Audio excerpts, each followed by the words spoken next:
This is RAD-140 unleashed like you've never heard it before. Guys, we're going to go through all the pros, unbiased, uncensored, absolutely everything you could ever want or need to know. And from there, we're going to jump on over into the cons. Talk about all the cons. Again, unbiased, uncensored, absolutely everything you need to know regarding cons with RAD-140, and also some cons that most people are not talking about. From there, we're going to drop down and talk about dosage or dosing with RAD-140, what is considered safe for short-term use, and talk about some of these studies a little bit. From there, guys, we're going to finish up with any extra additional information that, plain and simple, people either don't talk about in the first place or they don't know to begin with. So, guys, I'm Seth Spartan. This is RAD-140 Unleashed. Here we go. Let's go. Starting in the pros. RAD-140, anabolic androgenic rating or ratio of 90 anabolic. That's 90 anabolic to only 1. That's right, you heard me correctly, to only 1 androgenic. Now let's talk about, guys, why this is. 90 anabolic to 1 androgenic.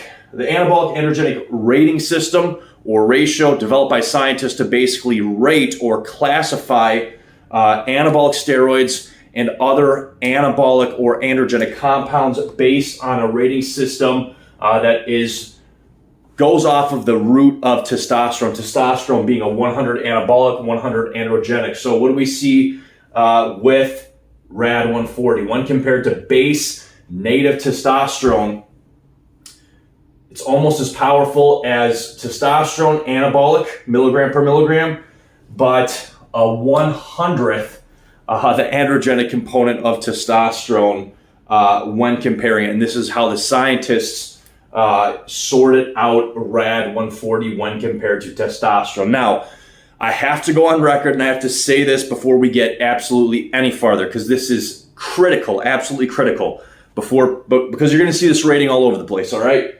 Listen up. Again, critical. This rating needs to be taken with a grain of salt. If you watch any of my Unleashed videos talking about anabolic steroids or any other compounds, you know that some anabolic androgenic ratings or ratios are closer to the mark than others. Halotestin, Anavar, and others are great examples when talking about anabolic steroids. And RAD-140 fits this bill perfectly. Why? First and foremost, RAD-140 has not been widely, extensively studied and tested yet. So this ratio is newer, okay? It has not been refined down as much by scientists compared to a lot of anabolic steroids, for example, such as, let's take Winstrol, Anadrol, and things like even like EQ or DECA. And obviously, this is a newer SARM. So when talking about the anabolic androgenic rating or ratio, in regards to RAD-140, what do we know? We know that RAD-140, still in the earlier stages, they've started doing studies in humans. However, when looking at real world results, is this rating accurate? A little bit, okay? Milligram per milligram, when comparing it to testosterone in the real world, is it really a 90? Ready for this? No, it's not as strong as a 90. And this might upset some people that are huge lovers of RAD. But you can look at the muscle growth when comparing, for example, testosterone propionate to RAD-140, and what do we see? It's not as strong milligram. It's not close to being as strong as testosterone milligram per milligram when looking at muscle building studies, at least in animals.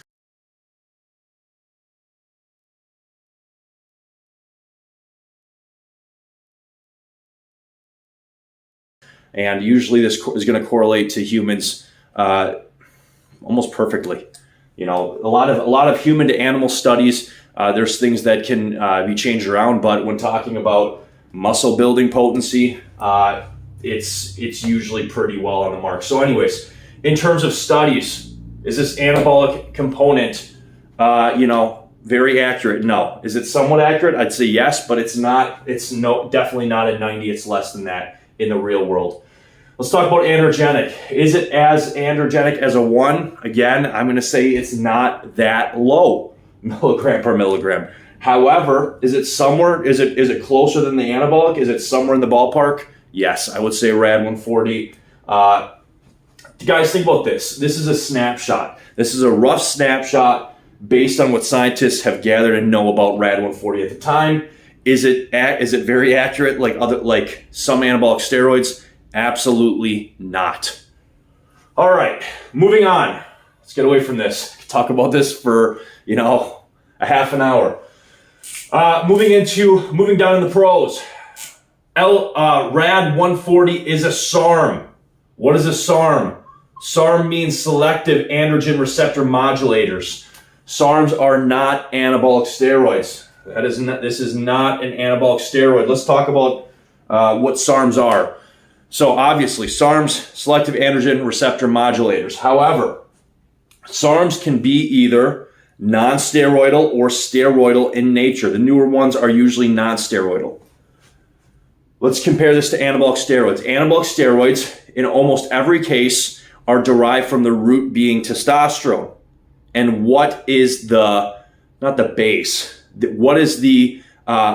is testosterone made from in the human body? What is the base of anabolic steroids?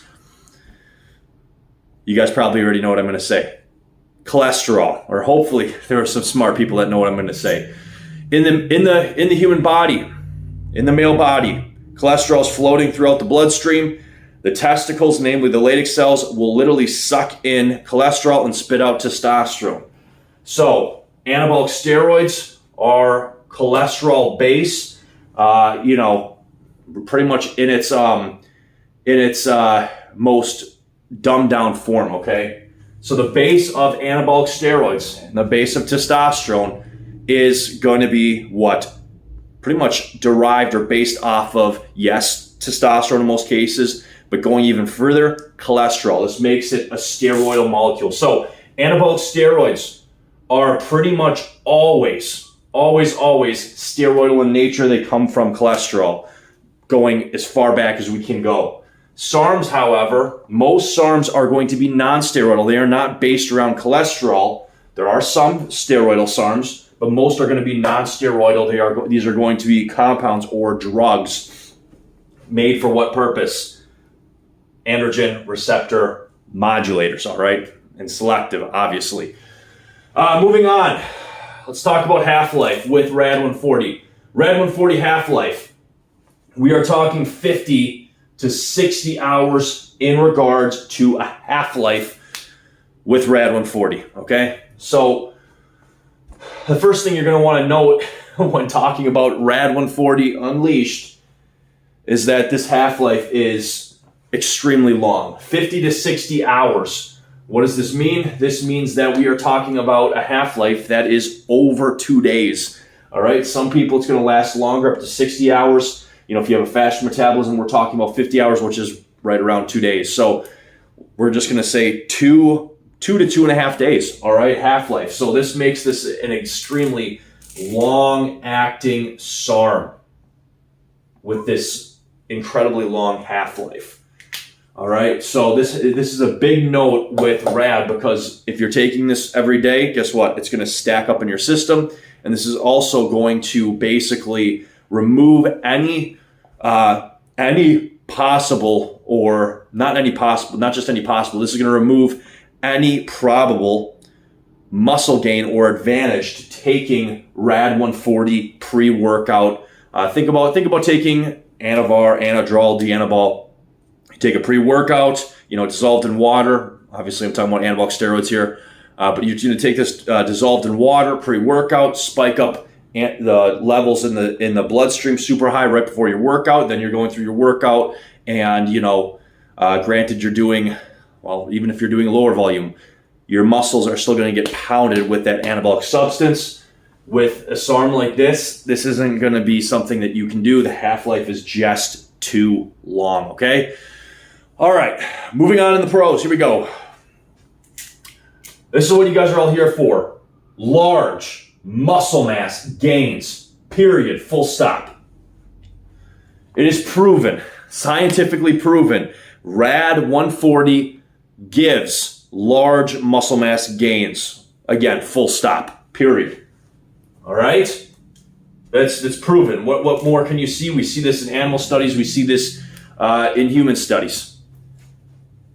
Let's compare it to a second. This is not a comparison video, but let's compare it for a second to LGD. LGD 4033. Hugely studied SARM, unlike RAD-140.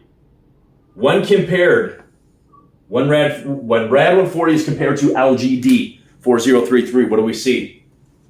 We see that with LGD, instead of large muscle mass gains, extreme muscle mass gains. Go watch my LGD 4033 Unleashed video. That is a wicked SARM. That is an incredible SARM in terms of pros to cons and building muscle, okay? LGD is the most, in my opinion, the most powerful SARM in existence, and I would believe that we have plenty of data to back that up. All right, so RAD-140, large muscle mass gains. If we're talking LGD, we are talking extreme muscle mass gains. So a step below, a big step below LGD. Moving on to the pros.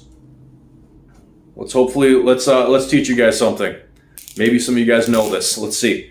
Moving on to the pros. Low fat burning effect with RAD-140.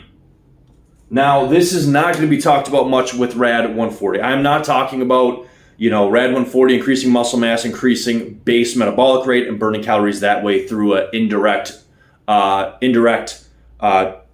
okay? I am talking about RAD-140, the SARM, burning fat directly. Now, when talking about LGD, when talking about LGD, there's evidence for a low fat burning effect, all right, with LGD. Why? LGD, high anabolic components, lower androgenic components, same as, different anabolic androgenic ratings or ratios, but again, they're still comparatively high anabolic. So let's talk about with anabolic steroids. Anavar, Anadrol, Winstrol, that's a big one. Primobolan, some anabolic steroids more than others. Well, some a lot more than others. We have fat burning effects. Now with SARMs still bind onto androgen receptor sites. All right, they're designed and made to be selective in both muscle tissue and bone tissue and stay away from exerting androgenic effects. All right, they're supposed to be extremely selective. Now, when talking about fat burning, it doesn't matter. I'm just gonna say this and let people decide what they're gonna believe. With SARMs, if something is a SARM, selective androgen receptor modulator, by nature it is going to have a fat burning ability, period. Why? Because SARMs are going to attach onto androgen receptor sites no matter what, okay? Yes, they're going to be more selective in some tissues than others. We're talking muscle, prostate, hair, whatever. They're going to be more selective in some tissues than others. But the bottom line is that SARMs by nature bind androgen receptor sites. And since they're binding androgen receptor sites and exerting an anabolic and also a slight androgenic effect, the anabolic effect is what's going to give us a high fat burning if it's binding onto that receptor site very strongly. Having said all that, with RAD-140, same as LGD and every other SARM in existence and every other anabolic steroid, they all burn fat because they will bind androgen receptor sites. Again, some with a higher affinity, some with a lower. In terms of anabolic steroids, we are talking some having much higher fat burning effects than others. Why? Because the binding intensity in the fat tissue and also the metabolic breakdown in the fat tissue of whatever anabolic steroid or SARM. But the bottom line is this, is that with RAD-140, you are going to have a little bit of a fat burning effect. Is this going to be as pronounced as LGD? No, it's not, okay? It's nowhere near as powerful milligram per milligram, but nonetheless, there is going to be a slight fat burning effect with RAD just because of what this compound does, okay, period. With LGD, it's a little bit of a noticeable fat burning effect.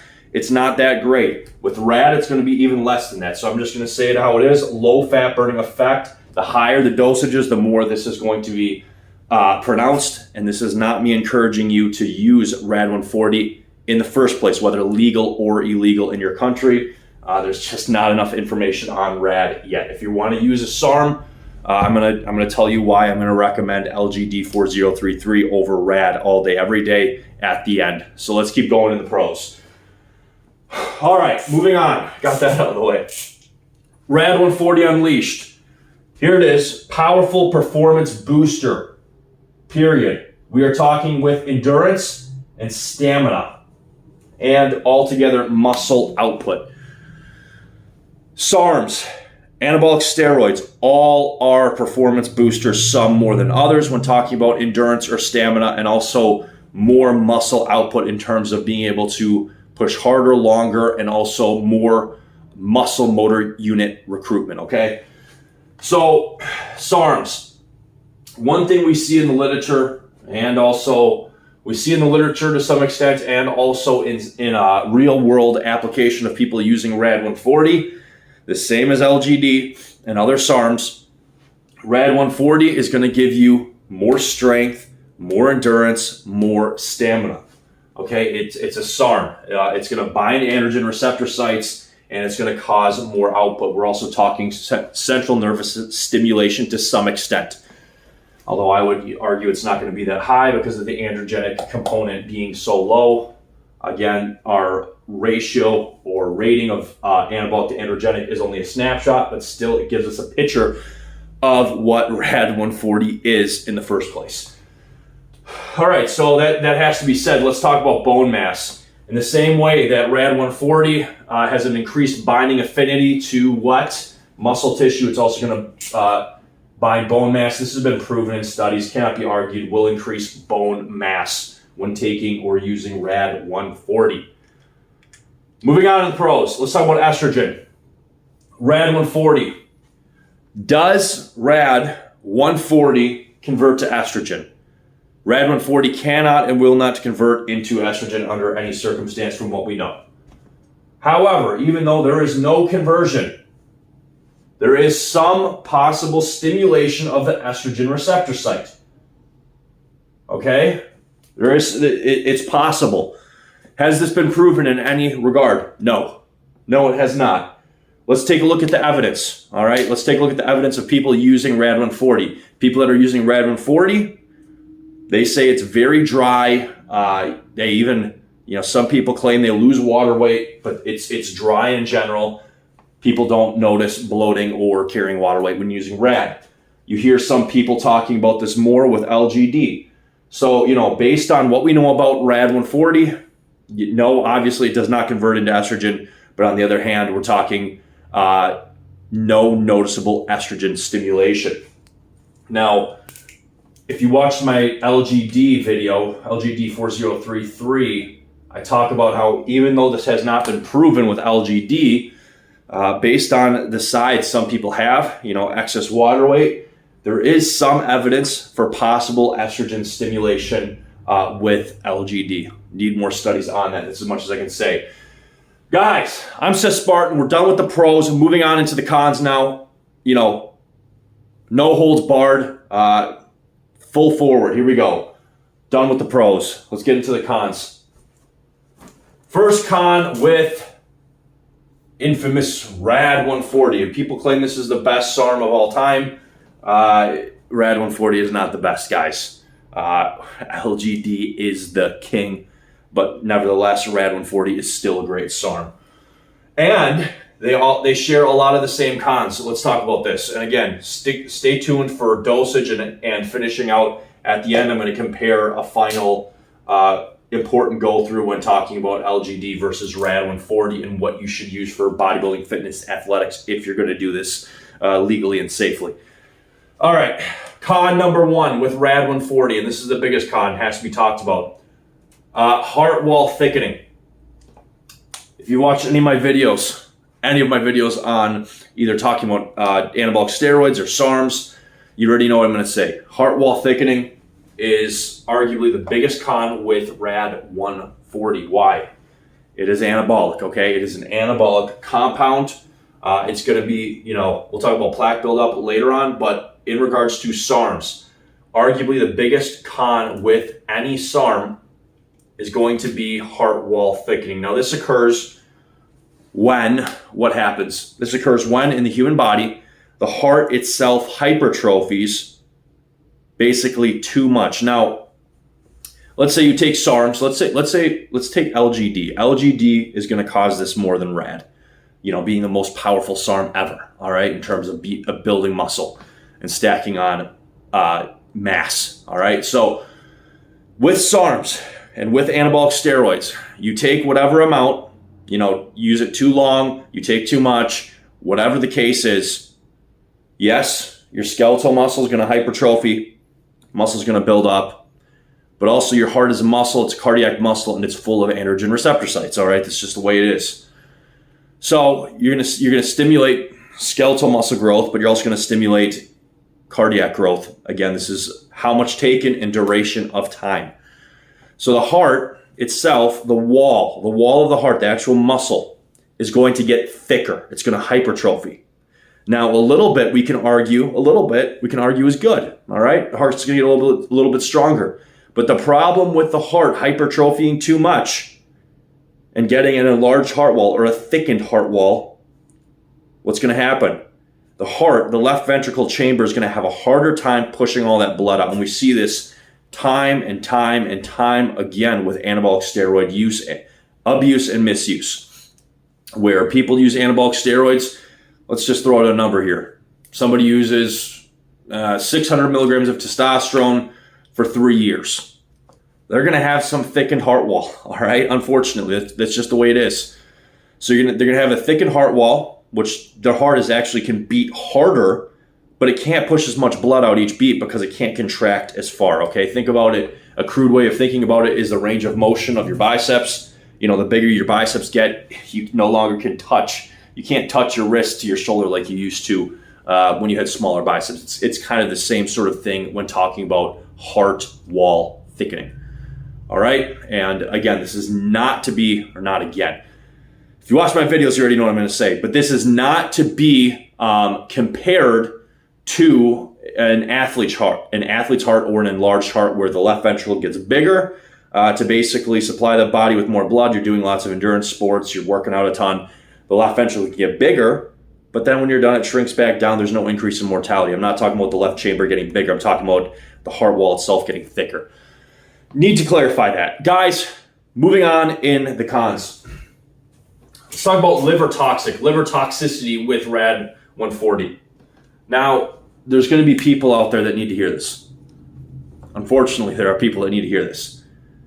SARMs are liver toxic, period. What does that mean? RAD-140 is liver toxic, period. I'm aware. RAD-140 is not a C17 alkylated oral steroid, and RAD-140 is certainly not a methylated oral anabolic steroid, all right? It's not C17, it's not methylated. But here's the problem. SARMs, by nature, these drugs still have to do what? They still have to make the first pass through the liver, and they're designed to make that pass. All right, they're not as bad as C17. They're not as bad as methylated by any means. However, these compounds by nature have to be made, not just made, but they have to be hardened to a degree to make it past the digestive tract so it can be absorbed into the bloodstream. Okay, so here lies the issue. We see this in many medications that you can get from your doctor. Ibuprofen being the worst, all right? Ibuprofen, you can just get that from the pharmacy. Ibuprofen being one of the worst. Let's say you have, let's say you get this medicine or even Benadryl.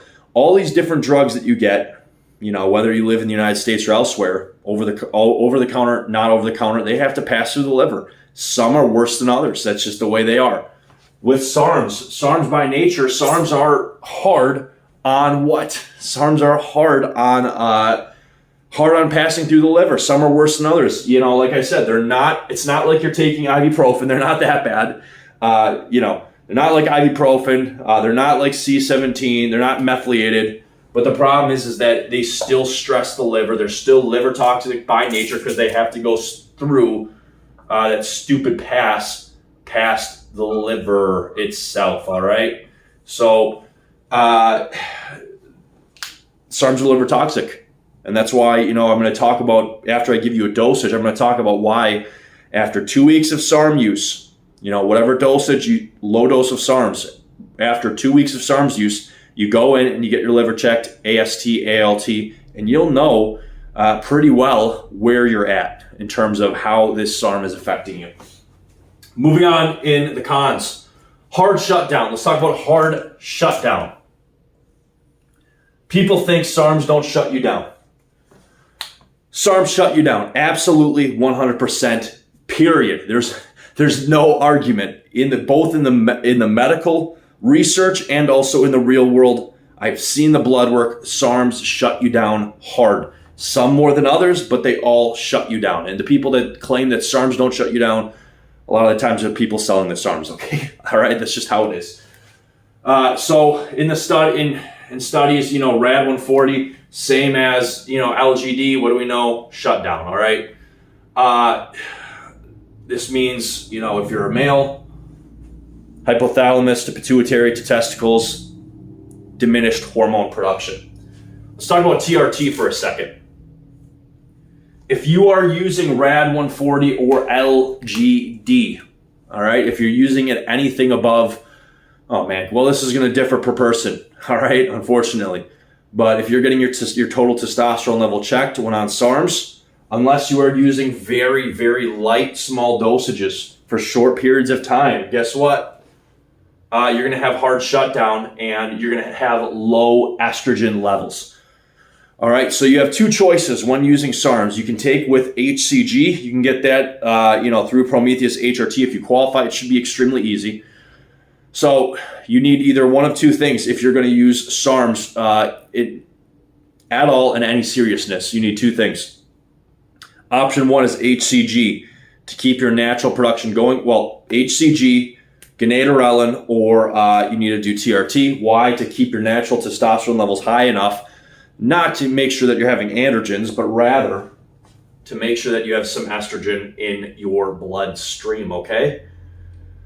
I cannot stress the importance of either being on TRT, HCG, or gonadorelin if you are doing RAD-140 or any sort of SARMs, All right, moving on in the cons.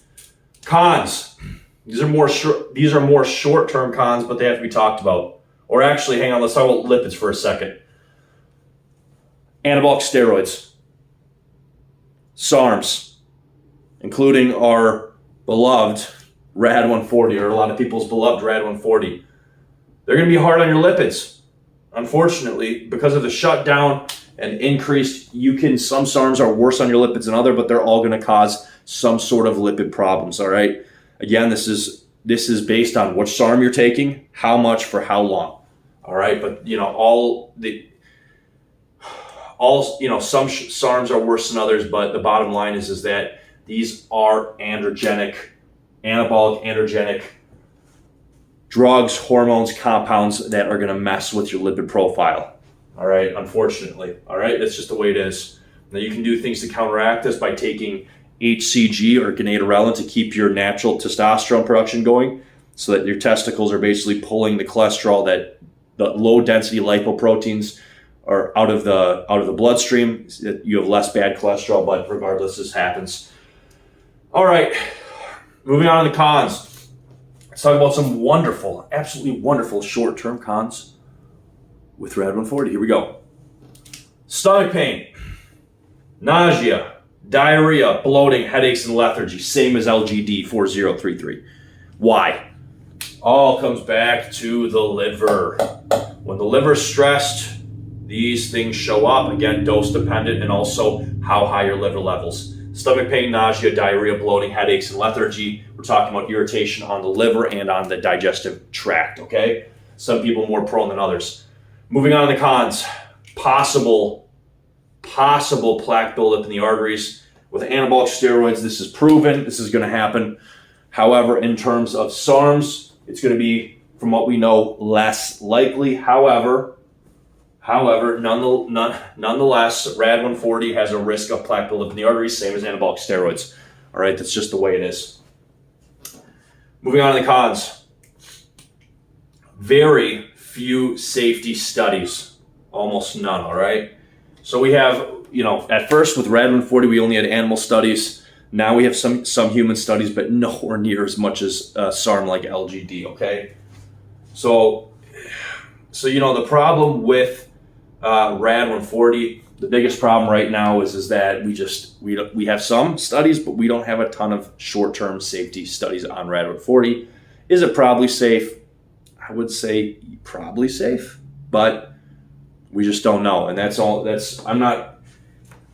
gotta be careful how I say this, but at this time, are you almost better off using low doses of oral anabolic steroids than experimenting with SARMs? Just based on the research we have, yes, better off using a low dose oral anabolic steroids under doctor supervision with a prescription than doing SARMs, all right? You guys can do what you want. Again, through Prometheus HRT, you have access to testosterone, HGH, Anavar, Anadrol, whatever, as long as you qualify all with a prescription. Let's see, peptides, whatever else. And there's a lot of other advanced hormone replacement clinics that'll do that, all right? So, I would just advise you guys, at this time, it's almost, we can almost say that you'd be better off, just like I said, we have way more safety studies, not just on LGD, but also in terms of some oral steroids, especially, safety studies regarding Anadrol and Anavar being the two, both best studied. All right, done with the cons, moving on into dosage. Here we go. Dosage with RAD-140. What is the dosage? We are talking 10 to 50 milligrams of RAD-140 per day short term. We are talking 1 to 2 months. All right? RAD-140, 10 to 50 milligrams short term. Now, this is the dose that I have seen that is